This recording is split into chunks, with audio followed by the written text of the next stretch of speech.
thing I see happen very, very regularly is that companies think, or founders think they've found a solution to a problem that in their mind exists, but this is not my statistic, I'm citing it. In 42% of the business failures, startup failures, what it turns out to be is there really is no market need.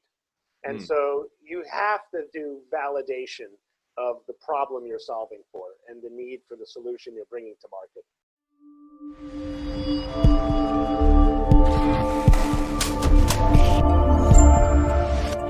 Hey everyone, this is Devin Miller here with another episode of The Inventive Journey. I am your host, Devin Miller, the serial entrepreneur that's grown several companies to 7- and 8-figure businesses, as well as the founder and CEO of Miller IP Law, where we help startups and small businesses with their patents and trademarks. And today we have a different episode or a special episode. So as you guys have noticed, we do our regular episodes every Monday, Wednesday, Friday, where we have a guest on and we'll talk about their inventive journey. We've also kicked off and are starting to do some guest experts that come on and talk about different aspects that will likely or should be helpful to most of the startup and the small business community. So a couple of the previous episodes, if you want to go check them out, we had a marriage and sex coach come on and talk a little about keeping your marriage strong, as well as an actual marriage therapist came on a different week, and both of those to help you guys keep your marriage strong as you work on startups and work all the grueling hours. So go back and check out those episodes. But today we have Jeff Wallace, and I'll let him introduce himself in just a second.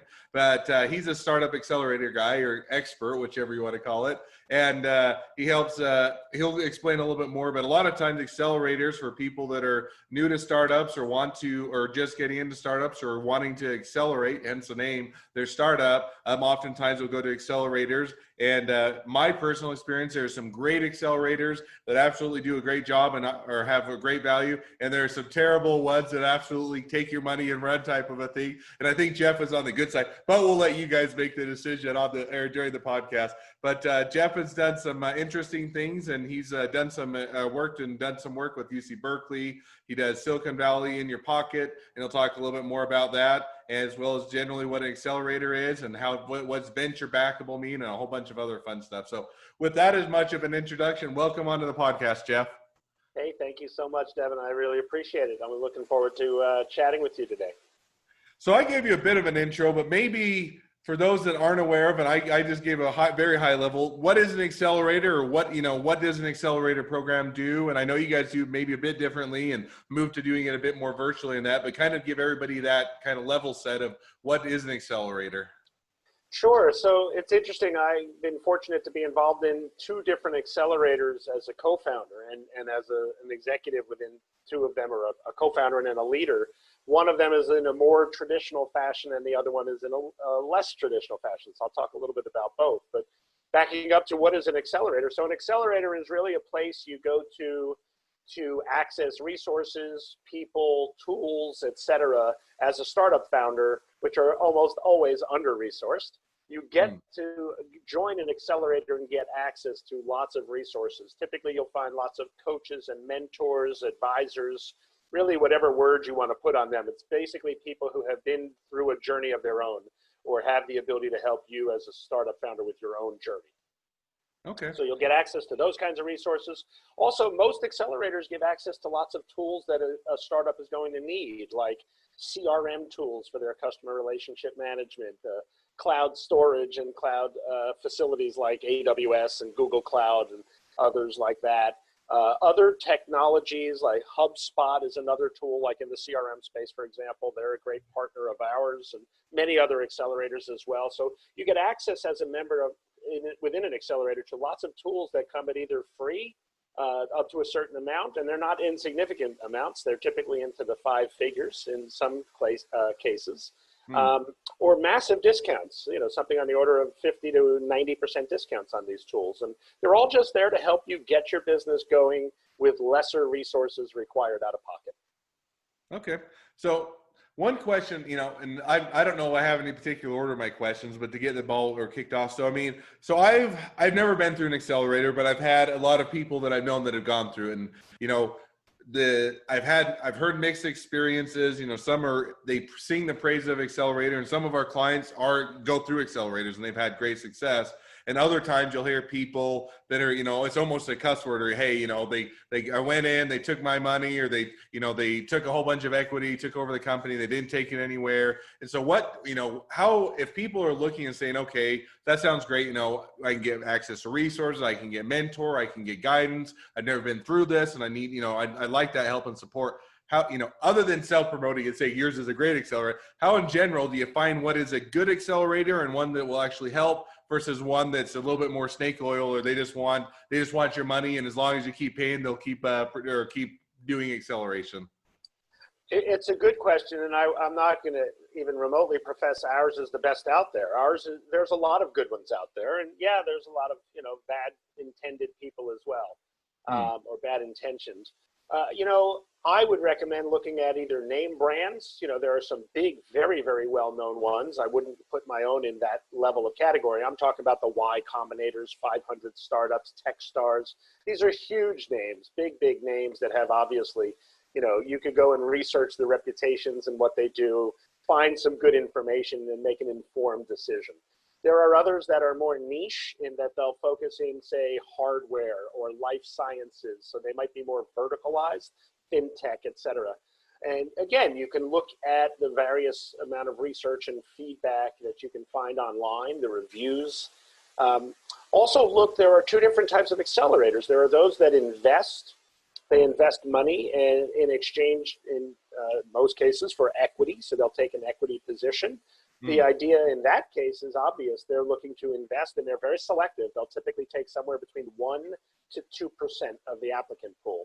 So it's pretty tight to get into those, because they're making investment decisions typically in the high 5, even as much as into the low 6 figures. So they're making investments in the tens or even north of $100,000. Normal ranges would be somewhere between, say, 5 to 8% of the equity. So just to give an idea.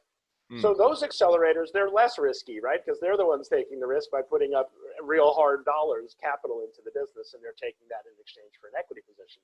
Then there are others, and mine fall into the second category I'm about to describe, which charge. So they'll charge a fee. I find the fees typically nominal. They'll charge something like ours charges around $2,000, and if you go through one of our partners, you can even get a discount. And it's a 3-month program. So and there's no equity taken. So it's a pretty nominal cost if you want to preserve your equity. These are the kinds of accelerators that do well by you. You don't have to give up equity. And then my other accelerator does take equity. We charge a nominal fee, but we do take an equity in, again, in exchange for access to all of the vast resources that I mentioned. So I think looking and doing your homework and finding reviews, I would recommend always asking to talk to people who have gone through the program, and get those kinds of reference checks, if you will, of actual entrepreneurs who have been through the program. If I were an entrepreneur going to vet various accelerators, that's exactly what I would do. And we're always very happy to give. We're fortunate. We have a lot of happy and enthusiastic entrepreneurs who've gone through both of the accelerators I'm affiliated with. And they love to talk and share their experiences, good, bad, and indifferent. We ask them to just be very honest with people they're in touch with. So now following, because I think that's good advice, and I've heard both sides, right? And venture, and I'll probably pepper you with lots of questions, and just it's probably the lawyer would be coming out and trying to get all to the heart of it. But one of the questions I always have, and it's across the board, so it's not just accelerators, but it's anytime you get reviews from people, if I refer you, I'm only going to give you the good reviews, right? Meaning, if I know that I'm less likely if a client was really unhappy with my service, I'm not going to say, go talk to them. They'll give you the honest answer. I'm usually going to say, here are the ones that had a great experience. And so if you're trying to, so I think that getting the reviews is absolutely, you should actually talk with the people that's gone through it and see if it makes sense for you. But how do you, aside from that, let's say you had, and I'm making up the numbers, 100 people that went through your accelerator, 10%, so 10 people actually liked it, 90% didn't. You refer me over to the 10 that liked it, then it sounds like it's a great program, even though 90% are unhappy. So, how do you, I'm just trying to, give people advice, because I think that it serves a good place in the market. You can absolutely help people, but I think that that's where, if I were to hear the number one criticism, is that they don't know which one to pick, or they don't know if it's worth, giving up equity in their company, or if they're getting value, and it's hard to tell a lot of times on the front end. It is really hard to tell. And by the way, to your question of, yes, that you're going to be given a good reference, right? They're going to give you somebody who is going to speak your praises. Ask for multiple references. And in many of the cases, some of the companies, one of my accelerators, for example, we post our portfolio companies. So they're posted on the website. Go pick the 2 or 3 that you think sound reasonable to you and ask if you could speak to people from those companies. That way it's not somebody saying, oh, talk to my mom. She'll tell you how good a son I am, kind of thing. So I understand your point exactly. And I think it's fair. But look for those. Ask for a variety. Don't settle on 1 or 2. Ask for a number of reference points, especially if the the portfolio companies are listed. Then you have access to say, hey, I looked through your portfolio. I'd like to talk to someone from this, and this, company. That way you're picking the companies, and it's kind of a random draw, so to say, for the accelerator as to who you pick and ask for a reference with. So that's one thing I would do again, is if you have access to that. What was the rest of the other side of your question? I apologize. I don't know. It's probably a much too long question. But I'll piggyback on that. One thing I found, and again, this is almost not even accelerators, but across the board, is sometimes as you even if they give you all the good referrals, you can ask the referrals. Now, who else do you know anybody else that's there? Anybody that didn't have from their cohort. Yeah, even people from their existing cohort. Yeah. So that one's always one. And then you can get, the one step removed of, hey, do you know anybody else that you've worked with, or anybody that didn't like the program, or anybody else, is of that frame? Then you can kind of get all sides of the thing. Because, it's kind of like when I go to Amazon and I see if there's a ton of 5-star reviews or there's a ton of 1-star reviews, I usually figure the truth is somewhere in the middle, meaning all the 5-star reviews, that's probably paid reviews. All the 1-star reviews are just people that are never happy. But those 3, maybe 4-star reviews are going to be where the truth is. And so that's why I always figure if you can kind of get that one step removed, this one. So now jumping over to a bit more of the accelerator. So you mentioned that there's kind of a couple different types of accelerators, right? One is we'll take take a portion of the equity and we'll take the risk. And then you have the other that's the paid one where, you come in, you'll make a payment, but you get to keep the equity. And I could probably make arguments on both sides, right? On the one side, taking some equity means that they have skin in the game, that they want you to be successful because your success is their success. And, on the flip side, the ones that you come in and pay, you get to keep all the equity. So you're saying, hey, I don't have to come in. They're not taking an advantage of me because they want to take all the equity. And and then I walk out and I don't have anything left of my own company and ownership. And they cherry pick all the good ideas. So, do you have a preference of one model, or is there a better model depending on where you're at or what kind of business you're at, or kind of, any guidance on, choosing which path makes more sense? Yeah, so I'll talk specifically about 3 models. The big model that a lot of the bigger brands have used is they'll invest, say, $100,000 just for a round figure. Sometimes it's 100 and a quarter. Let's use 100 and a quarter, actually. So they'll invest, let's say, $125,000 for, say, 8% of your company. So they're valuing you, at whatever that valuation is, roughly 12 times, about a $2.5 million valuation, I think that would amount to. And what they'll do is they'll do what's called a clawback. In the industry, it's kind of known as a clawback. So they'll say, we're going to give you a $125,000 investment for 8%, but we're going to charge you $25,000 for all of our curriculum and acceleration. So you're really going to net $100,000, but you've given that up for the 8% because you paid them 25 of the 125 back. That's why they call it a clawback. I'll give you 125, but you got to give me 25 for the acceleration. So that is a very expensive deal. That is a hugely expensive deal because you've now given up 8% for 100,000. So you're worth a lot less than if you get 8% for 125,000 because they did that clawback. And so I would urge people to just do the math when you're offered a deal like that. Look at how much is the clawback, how much do they charge you out of that investment of, in my example, 1 1/4 to take the curriculum.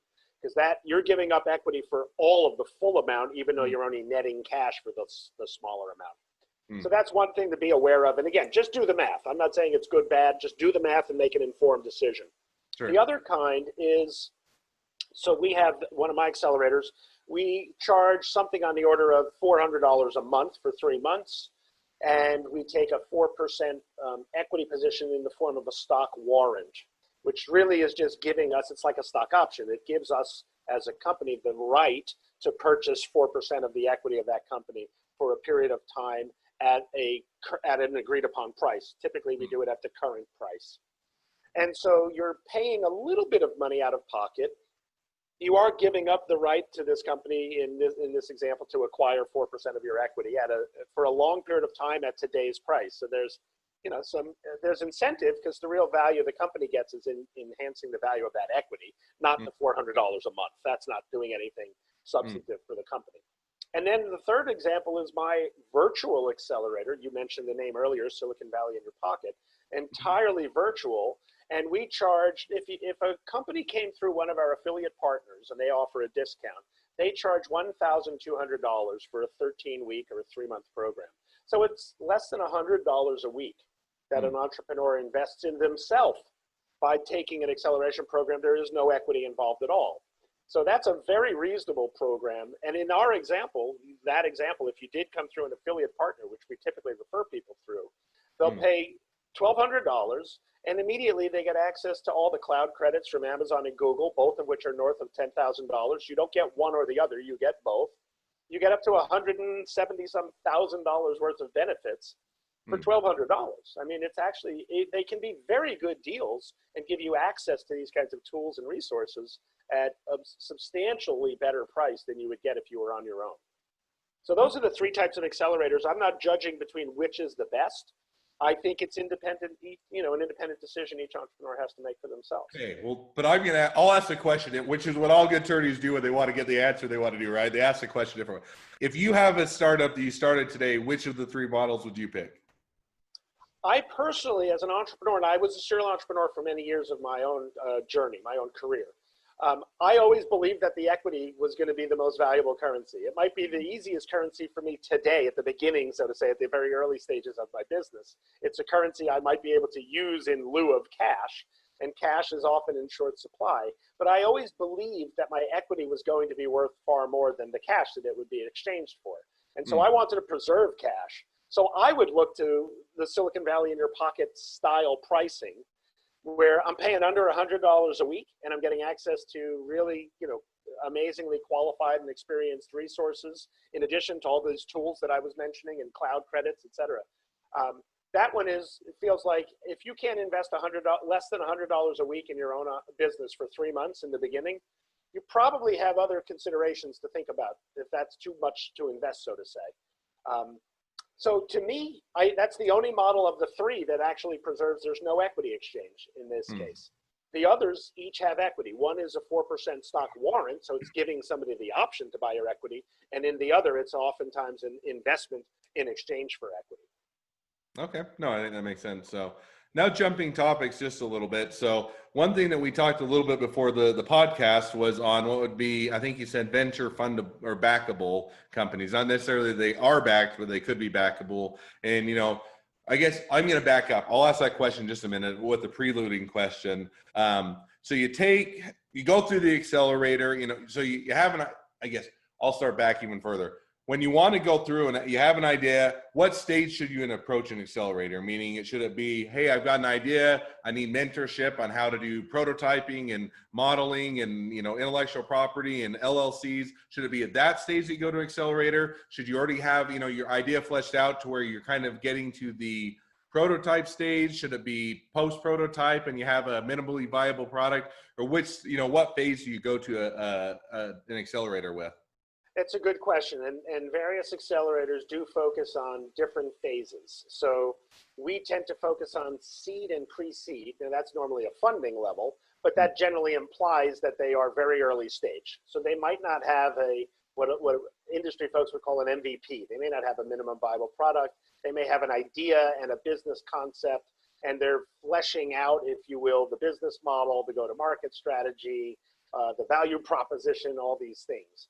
So we typically see people at that stage where they don't yet have a product in the market. They're not, for the most part, generating revenue. Some are, but that's more the exception than the rule. And so pre-seed, seed stage tend to be at that level of status in a company. If you get into a later stage where it's kind of closer to Series A, then they've probably got a product out in the market. They've probably got customers and some revenue generation happening. In general, that's not to be, it's not that brush doesn't hit everybody in those categories, but it hits a lot.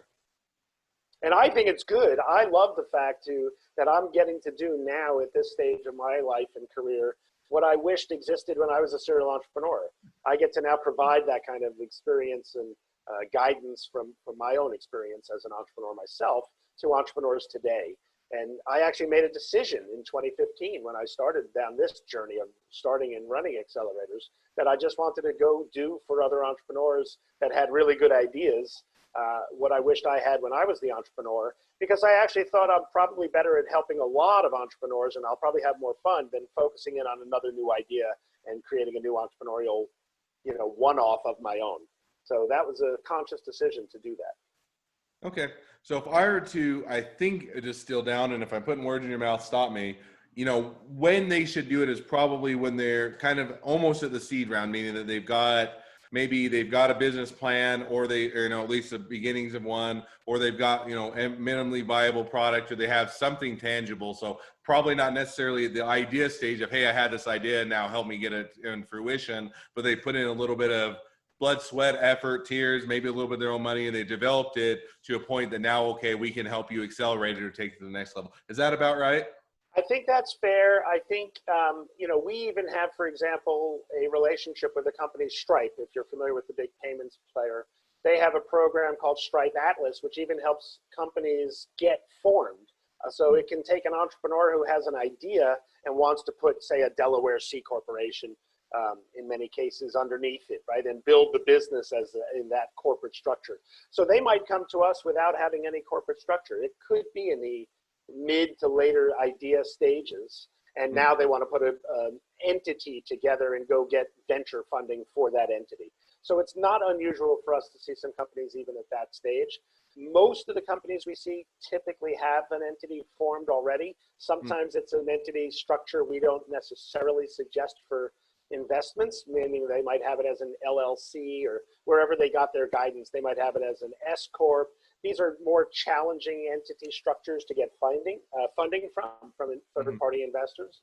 But typically, we see companies that have some form of an entity formed. If they don't, we just help them through access to the Stripe program that gets them a proper entity structured for investors. Okay, no, I think that makes good sense. So now I'll jump to my next question, which is the one I started at and then backed up at, which is you talked a little bit about what venture backable means and so what does that mean? What do you, when let's say you go through, you get your MVP or you get your business plan together and you're looking to be venture backable or and I would, maybe, and you define different, I define the venture backable as being at the level that venture capitalists or maybe angel investors, depending on how you define those, are looking to invest in money or otherwise, or invest in the venture. So what does venture backable mean, or what is that level that you need to be at? Yeah, venture backable to us means that it is a business that has the characteristics that would generate enough return and could grow enough scale, et cetera, that it could generate the kinds of returns that third-party investors are interested in. So some of the businesses that don't count, for example, as venture backable, if you were to say as an entrepreneur, I want to create a taco truck, a lunch truck. Could be a great business, and maybe you could have 10 trucks, maybe 20 trucks, as you grow the business. But that's more of a lifestyle business. That's the term you'll hear frequently in the space. Lifestyle businesses. They're not bad businesses. There's no judgment about a lifestyle business. They're just not typically the kinds of business that are going to reach the scale and provide the returns that a third-party investor is typically looking for when they're looking at investing in businesses. Similarly, a services business. I mean, you're an IP attorney, so you are in a services business yourself. Sure. Services businesses don't tend to have the multiples on valuation that a more leveraged business. So if I built an app and 1 billion people download my app, that's pretty high leverage. I'm sitting in my home writing code to build an app, and 1 billion people could download it. That's pretty high leverage. You have to sell hours. You're selling minutes and hours of a day. Well, there's limit to that. It's very non-scalable in the same way that, like my software app example. So services businesses and lifestyle businesses tend to have a little more challenge raising third-party investor capital. What about software as a service or a SaaS company? Because that's kind of a service, kind of not. So how do you define that one? The SaaS companies actually are probably a sweet spot for investors. A SaaS company simply means it's software as a service. So What it typically implies, it's not necessarily a given, but it's pretty typically implied that a SaaS business is some kind of a recurring revenue subscription kind of a thing. So for example, I mentioned one of our partners, HubSpot. They're a CRM solution. Well, there's a monthly fee for using, HubSpot. So what happens is in a SaaS business, if it is in that format of a subscription, and there's all sorts of, I use them as one of a gazillion examples of companies that have one people might know is Netflix, right? Netflix would be a streaming very, service. very simple, right? It's a subscription. The beauty of businesses like that is you sell once, but you collect revenue all the time. Every new dollar of revenue doesn't require a new transaction or a new customer. It's sell once, and yet I'm sure, many, maybe yourself and many of your viewers, I'm sure, have Netflix. So they subscribe, they pay their 8, 10, 11, 12 bucks a month, whatever it may be. Most people don't know their Netflix monthly fee, by the way, in my experience. But what they know once is, you get out a monthly fee period, you usually forget about it, and you'd have to go look it up because you can't remember. it's on an auto charge to a credit card, but what they know is they watch it enough to justify whatever the price range they have in their mind is, right? Right. And that is a great business, because you think about a Netflix, every new dollar of revenue, they could start every year without a new customer and still count on hundreds of millions of dollars of revenue from their existing install base. So SaaS businesses that operate with that type of a model are very lucrative businesses in potential. If they become successful, very investable, very leverageable like that. Okay, no, I think that makes sense. So, all right, so the rest, and I agree. And I do work in at least one. I can't remember if I mentioned before. So I split my time between a few startups I'm a part of, and then I also do Miller IP Law. But I certainly get on the IP law side.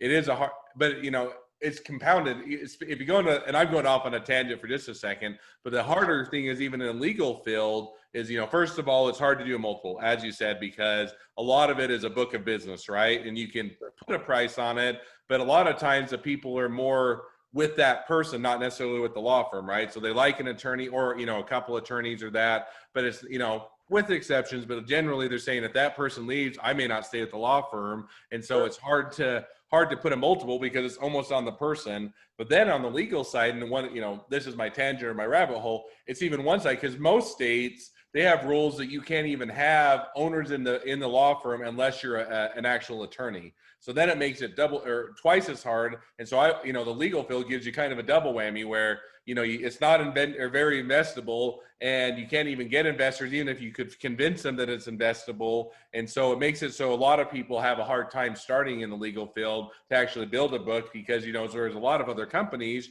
you go and you get investors, or you go get people that are other partners in that. And yet in the legal field, you're a lot more limited. So I'm always of the opinion that they should do away with that, but that's a whole longer rabbit hole that we could go down at some point. Yep. No, it makes sense. And you're right. It does make it the characteristics you're describing. If I strip it back from the law firm, if I just said, here's the characteristics of a business, would you invest? Most investors would look at those characteristics and say, that's not highly leveraged as an investment opportunity. The potential is lesser than, say, a SaaS business or something like that. So it would be less desirable as an investor to look at a business with those characteristics. All right. Well, we're getting towards the end of the podcast. I'll ask one more question, and then maybe I'll still jump, even though it's the expert one. You've had enough experience with startups and doing your own and that I'll still ask my 2 questions I always ask at the end. But before I do that, so you work with a lot of startups, small businesses, people are going through the accelerator, people that have big aspirations and, all those things. What is the, top 1 or 2 mistakes that you see most businesses make, whether it's going through Accelerator or not, that you would guide or counsel them to avoid? So I would say one thing I see happen very, very regularly is that companies think, or founders think they've found a solution to a problem that in their mind exists, but this is not my statistic, I'm citing it. In 42% of the business failures, startup failures, what it turns out to be is there really is no market need. And so you have to do validation of the problem you're solving for and the need for the solution you're bringing to market. A lot of founders just presume that their instinct is right, or the way they interpret and perceive the problem is very common. And like I said, 42%, it is the #1 reason startups fail, is no actual market need. So do the proper validation of the problem you're solving for and the solution as an actual and real solution to that problem. That's a big, big thing. The other thing I see happen with, I'd say 90% of the time or more, in the vast, vast majority of the time, is founders present to investors like myself or others. They'll talk about a lot of features, and I like to say they talk in concepts and statistics. That's a really hard thing for most people to absorb and consume and interpret. And so we recommend a lot, present the problem in a way that is really relatable to your audience. And so I'll give you just a small example. I had one gentleman who's a founder of a company that did blood tests to identify cancers, and it was actually quite effective to identify cancers very early on through a fairly simple and non-invasive blood test. And his problem slide, when he presented that's typically the first slide out on a pitch deck. His problem slide had 4 charts in a quadrant, 4 quadrants on the slide, and he was showing the ineffectiveness, if you will, the just of other methods of detecting cancer today. And I kind of said to him jokingly, I said, you know, by the time you're done explaining this slide, I have cancer. Like, you got to get through this stuff way faster and in a way that I can relate to.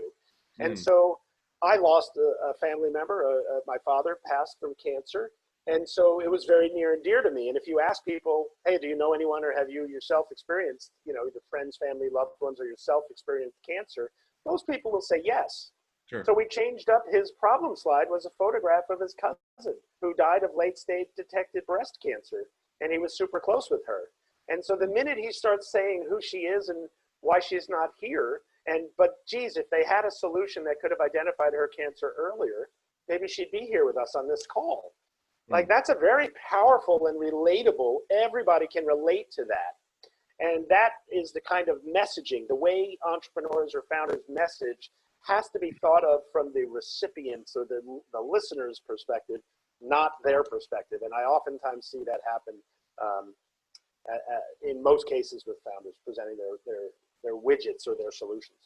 All right. No, I think that's good counsel, good advice. The one I'd always throw on top of the, you know, in my more limited experience is when people come in and say, now we've got this huge market and it's a multi-billion-dollar market. If we only capture 1 or 2% of that market, think about how much money we're going to make. And I don't know how we're going to capture, but we only have to capture this one little percentage and then we're going to be rich.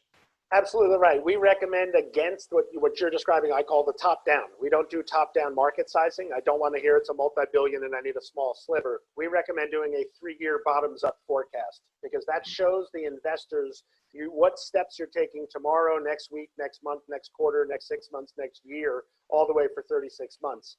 That way they can see that you've actually thought about it. You're not being what I would call lazy and just saying it's a $10 billion market, I only need 1% will be a $100 million business. That's pretty lazy because you're not really saying how you're going to do it. Exactly all the questions you just asked. So we recommend very strongly against top-down market sizing and only doing a 3-year bottoms up. No. All right, so there's a whole bunch more rabbit holes we go down along there, but keeping the podcast a reasonable length, we'll forego that this go around. But I always ask, and I usually don't ask the experts, but you got to be the special exception. For the expert one, normally on the podcast I'll ask 2 questions at the end, and so you can base it off of previous startups you've gone through in that. But what's the one biggest worst business mistake you've ever made? Worst business mistake I've made, I'm very comfortable to talk about it, and I do get asked this a lot in just speaking about kind of the startup ecosystem. The worst business mistake I made, I think, was timing, not understanding timing. We had brought a solution out into the market, and it was way premature. The market just wasn't ready.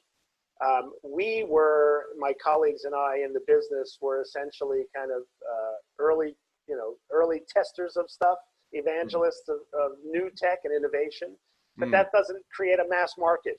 And to give you a sense of it, it was literally 22 years ago, 1998. We had built a technology much like Zoom, like we're talking on right now. It was video conferencing, audio conferencing, exactly as we're experiencing, data collaboration, shared whiteboards, etc. And the internet infrastructure, if you will, was DSL, was an amazing innovation at that time. So it wasn't quite able to deliver the user experience. It was ahead of its time. And we persisted and tried to kind of force a little bit of a square peg into a round hole by saying, no, it's ready. Now, we did some good things in that business. We partnered with Apple, and we had some amazing experiences doing some business aspects of what we did. But I think not recognizing that we were premature in the market timing of our product. Okay, no, I think that's certainly a mistake, but it's one that, especially if you're on the techie side, that you can talk yourself in. These are the awesome features, and people may not be ready almost the internet. And that almost goes back to our earlier conversation of Netflix. I like to read, and I always have to laugh. My wife always gives me a hard time that I work with startups and do my own startups. And then when I have free time, I like to read books about startups, which is, that's my hobby. But on the one that I read recently was on Netflix, and they looked at, this was very burgeoning DVDs coming out, and VHS is still being very popular, but starting to phase out. But when they started, there was like 1,000 or 1,500 DVDs period out in the marketplace. And yet they looked at, could we do VHSs? And they basically came to the conclusion VHSs are going to be way too expensive to ship. We're never going to be able to make enough money off of it. And so they looked at it. And so that was one where they got the timing just right, but they also waited a couple years before it really caught up. That was when they shipped DVDs. Now they still do that. People a lot of times don't even remember they ship DVDs. Yeah, but, they do. And we actually, very side note, me and my wife actually still use a DVD service all the time because we use that for our date night movie, because you can get new releases a lot of times aren't on Netflix or, on the streaming service. Nice. But so I think that's one where timing is a big, and you have to look at not just is it cool technology, but is it going to be acceptable to the marketplace? So I think that's good advice. So second question I always ask, and that is, now, if you're talking to a startup, small business, somebody that's just getting into it, just getting started, what would be the one piece of advice you'd give them? That's interesting. I've been asked this question before as well, and my first answer is ignore the no's. Meaning, so many people, you as an entrepreneur, and it happened to me as well, that you talk to and you go, hey, we think this is an amazing idea. A lot of people go, well, is it really? And they'll poke holes at it. And I believe, you have to, as an entrepreneur, if you've come up with an idea and you have belief in that idea, run that ground ball out. Don't take someone else's word that it's a bad idea.